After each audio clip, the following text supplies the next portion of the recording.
He made grown men cry over metal and paint. His hands shaped machines into emotion, turning forgotten rust into rolling art. For years, Chip Foose was the quiet genius behind the loudest cars on television. Every episode of Overhaulin ended with applause, hugs, tears, and one man standing silently in the middle of it all, smiling like it was nothing. But then, he vanished. No dramatic exit, no scandal, no final farewell. Just one day, he was gone. From television, from social media, from public life. And the world that once celebrated his every design was left with nothing but silence. The question no one ever got an answer to is the one we're asking now. Why would someone so respected, so beloved, walk away from everything he built? Because what the cameras never showed was the weight he carried the whole time. Before the fame, before the awards, before the burnout, Chip Foose was just a quiet kid in a loud garage. Born in Santa Barbara in 1963, he didn't grow up with cartoons and soccer practice. He grew up with wrenches, fumes, and the sound of metal being reborn. His father, Sam Foose, was a custom car builder whose projects served Hollywood and the U.S. government. And Chip, he was right there in the shop, watching. By the time most kids were learning to ride a bike, Chip was learning how to paint one. At just 7 years old, he was doing basic tasks in his dad's shop for 17 cents an hour. At 12, he painted his first full car, a Porsche 356. No training, no shortcuts, just quiet focus and a strange, almost unnatural talent. They called him Chipper, a nickname his mother gave him, not for his attitude, but for how fast and precise he was. He was the kind of kid who didn't need to be told twice. He just watched and knew. But not everything in Chip's childhood could be fixed with a paint job. His youngest sister, Amy, was born with progeria, a rare disorder that aged her body far faster than it should have. She passed away at 16. Chip rarely spoke about it. He never made a public statement, never used it for sympathy. But in private, he donated quietly to the Progeria Research Foundation for years. And in some of his later designs, subtle patterns began to emerge. Cars that seemed like tributes no one else could decode. He wasn't just building machines, he was preserving memories. But as Chip's skills grew, so did the question, could passion alone survive the pressure of real life? By the time he finished high school, Chip Foose had already spent more time in a workshop than a classroom. His dream was clear, and so was the next step. The legendary Art Center College of Design in Pasadena, home to some of the greatest automotive minds in history. Getting in was tough. Staying in was even tougher. At first, Chip thrived. He studied transportation design, refined his skills, and absorbed everything like a machine built to create. But dreams come with a price, and his was $5,000 more than he could afford. 2 years in, the money ran out. Just like that, the doors closed. For the next few years, he lived in the background. Not rock bottom, just stuck. No degree, no full-time job, no real direction. He sketched freelance for car magazines, took on small-time restoration gigs, and went back to his dad's shop to make ends meet. It wasn't glamorous. No major brand wanted him. No one saw the talent he had. For someone born into the world of custom cars, he was now on the outside of it. But behind every comeback is someone who doesn't quit on you. In Chip's case, that person was Lynn, his girlfriend, and later his wife. She believed in him when he didn't. With her support, both emotional and financial, Chip re-enrolled at Art Center. This time, he wasn't just a talented student. He was on a mission. He graduated with honors in 1990. That diploma didn't just open doors, it shattered them. Chip was back. But life had a way of reminding him. Not every challenge comes from the outside, because the next test waiting for him, Joe, wasn't a car. It was a man. Fresh out of school in 1990, Chip Foose wasn't just looking for a job. He was chasing a legacy. He found it at Hot Rods by Boyd, a shop run by Boyd Coddington, already a legend in the custom car world. Chip started part-time, but it didn't take long before his talent took over. By 1993, he was running the entire design department. Soon after, he became president. Together, they created the cars that would define an era. The Boydster, Boydster II, the Sports Star. Chip was the ghost in the machine. His hands were on everything, even if his name wasn't. The world called it the Boyd look. But if you knew where to look, you saw Chip in every curve, every detail. Then came 1997. Chip became the youngest person ever inducted into the Hot Rod Hall of Fame. But just as his reputation was peaking, the company behind it all was falling apart. Hot Rods by Boyd was in financial freefall. Contracts dried up.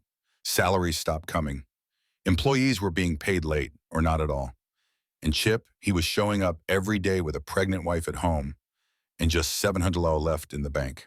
There was no rescue plan, no backup investor. So Chip made the hardest decision of his life. He walked away.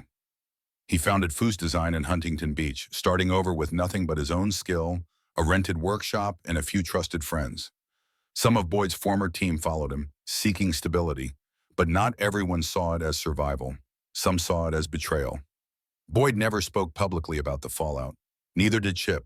No angry interviews, no back and forth, just silence. For almost a decade, the two men, once mentor and protege, refused to even mention each other's names. When Boyd passed away in 2008, Chip didn't post a tribute. He didn't attend the funeral. No press statement, no final words. The rivalry ended the way it lived, quietly. But as Chip closed the door on one chapter, a much louder one was about to begin. The cameras were about to roll, and the world was watching. By 2004, Chip Foose wasn't just respected. He was revered in the custom car scene. But the rest of the world didn't know his name. Not yet. That changed overnight with one word: Overhaulin. The concept was irresistible. Surprise someone with a full car restoration in just 7 days, turn rust into art, paint into genuine, and do it all on national television. Chip was the face of it, the hands, the heart. While others played their parts, he was the one who brought the cars to life. But behind the smiles and the slow-motion reveals was something the cameras never showed: sleep deprivation, malnutrition, collapse. During season 3 alone, Chip and his team completed 29 full restorations in just 9 months. That's one every 9 days. No reshoots, no second chances. Chip once said he stayed awake 6 straight days just to hit a deadline. In another stretch, he lost 27 kilograms. Not from dieting, but from exhaustion and total burnout. He wasn't just designing. He was managing builds, leading a team, and filming nonstop. Every word, every reaction, every smile was caught on camera. There were no retakes, no do-overs, just relentless pressure. And it didn't stop when the engine roared. Each episode needed an emotional climax, a heart-tugging handoff scene where a deserving car owner would break into tears and Chip would deliver the final words. But as the seasons rolled on, the real tears became harder to summon. How many times can you cry for someone else when your own tank is empty? And while the audience cheered, his personal life dimmed. He missed birthdays, canceled vacations, skipped out on time with his wife and kids. Even his company, Foose Design, slowed down to accommodate the show's shooting schedule. Chip had become the engine of the show, and like any engine pushed too far, he started to crack. By 2008, Overhaulin was quietly paused, no official reason given. But insiders knew the entire team was exhausted. And Chip, most of all. The show returned in 2012 and again in 2019, but something had changed. Chip pulled back from the spotlight. He delegated more, avoided post-production and press tours. He was still there, but not the same. From 2004 to 2020, he completed nearly 170 builds under impossible deadlines, all while performing emotion, perfection, and grace for a national audience. On the outside, legendary. On the inside, running on fumes. But just as the cameras began to dim, something darker arrived, and this time it had nothing to do with work ethic. For years, Chip Foose had built a reputation as the guy who stayed clean. No drama, no lawsuits, no ego, just cars, craftsmanship, and humility. But in 2005, that image was tested, not because of what he did, but because of who he trusted. That year, Chip partnered with a Texas-based company called Unique Performance. The idea sounded bulletproof. Take classic muscle cars and give them the full Foose treatment. Limited run, high-end dream builds with Chip as the designer. He didn't manage production. He didn't handle contracts. His job was to sketch, design, and bring prestige. But what he didn't know, what no one knew at first, was that behind the scenes, Unique Performance was falling apart. By mid-2006, the complaints started. Late deliveries, missing parts, sketchy contracts, angry customers, and then the big one, a criminal investigation launched by the Texas state government. Authorities accused Unique of recycling used parts, taking deposits without delivering vehicles, and misrepresenting the value of their products. Chip wasn't listed as an owner or executive, but his name was on the ads. His designs were on the cars. And suddenly, that spotless reputation, under fire. Lawsuits piled up. Some listed him as a witness, others as a person of interest. Industry blogs and forums lit up with phrases like moral co-responsibility. The media didn't care that he had no legal control, only that his name had sold a dream. Chip didn't go on TV to defend himself. He didn't hold a press conference. In classic Foose fashion, he stayed silent. Only his reps confirmed what had already happened behind the scenes. Once he discovered the procedural violations, he walked away. Immediately. But walking away didn't come cheap.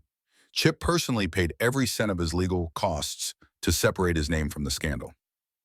Money earned during the peak of Overhaulin went straight into legal defense. Sponsorships were paused, invitations withdrawn. A few brands even canceled Chip's appearances at events, just in case. For the first time in his career, Chip Foose wasn't being praised. He was being questioned. And when the storm came, he did what he always did. He vanished into the work. No interviews, no blame, no headlines. Just a quiet retreat into the one place he could still control, his garage. But silence doesn't stop speculation. And soon it wasn't just his name under scrutiny, it was his private life, too. Controversy fades. Scandals pass. But something in Chip Foose didn't bounce back. After the unique performance fallout, he didn't just keep a low profile, he started vanishing altogether. First, the social media disappeared. His Facebook and Instagram accounts stopped posting, then went private. Interviews were declined. Photographers were asked not to shoot at events. Panel appearances were quietly canceled, sometimes without explanation. The man who once restored broken-down classics in just 7 days now couldn't even be convinced to say a few words on stage. Then came the rumors. Tabloids whispered about a rift with his wife, Lynn. Were they still together?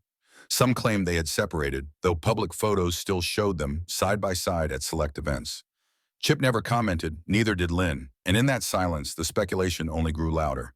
Journalists tried, fans begged, former colleagues were asked to speak. No one did. And those who knew him best said the same thing. He just doesn't want to be seen anymore. By 2021, Chip had effectively pulled the plug on public life. He stopped attending major shows. He stopped posting. He stopped explaining. And for the first time since Overhaulin launched in 2004, there was nothing new. No YouTube uploads, no press releases, no upcoming builds. Even Foose design itself transformed. What had once been a thriving business full of buzz and custom commissions became a ghost shop, closed to the public. No open hiring, no promotion. The doors were still open, but no one was allowed in. And just like that, a man who had once designed cars for the world disappeared from it. Not out of scandal, not because of failure, but because, as he once said in a rare 2024 interview, "I don't think I need to repeat anything anymore." But as his public presence faded, whispers began to grow. Was something deeper going on? By 2022, Chip Foose had become a legend that no one could find. Foose Design was still technically in business, but it wasn't the powerhouse it once was. There were no flashy builds announced, no teaser trailers, no behind-the-scenes reveals. Projects were accepted on a whisper-only basis, through private networks. No press coverage, no delivery videos, no bragging rights. Everything was off the record. By design, the team, smaller than ever. No job postings, no new hires, no apprentices. Those who worked with him had one rule: don't post, don't film, don't share. Some sources said that even photos inside the shop were banned. The builds were real, the talent was intact. But the man at the center, he had become a ghost, seen only by a few, heard by almost no one. Occasionally he'd show up at industry events like the Grand National Roadster Show or Moto X, but never as a speaker. He declined panels, dodged interviews. He didn't even sign autographs for most attendees. He'd arrive, quietly observe, and leave unnoticed. His YouTube channel hasn't posted a single video in over 3 years. His personal website? Still live, but frozen in time. The latest projects section now shows mostly archival photos, snapshots from before 2020. Any recent work he's done isn't for public eyes. And maybe that's the point. Despite dozens of offers, Chip has refused to write a memoir, turned down podcast interviews, declined multi-year contracts for TV reboots. He's rejected documentary crews and book publishers alike. One former collaborator summed it up simply: he doesn't want to tell the story, he just wants to finish it quietly.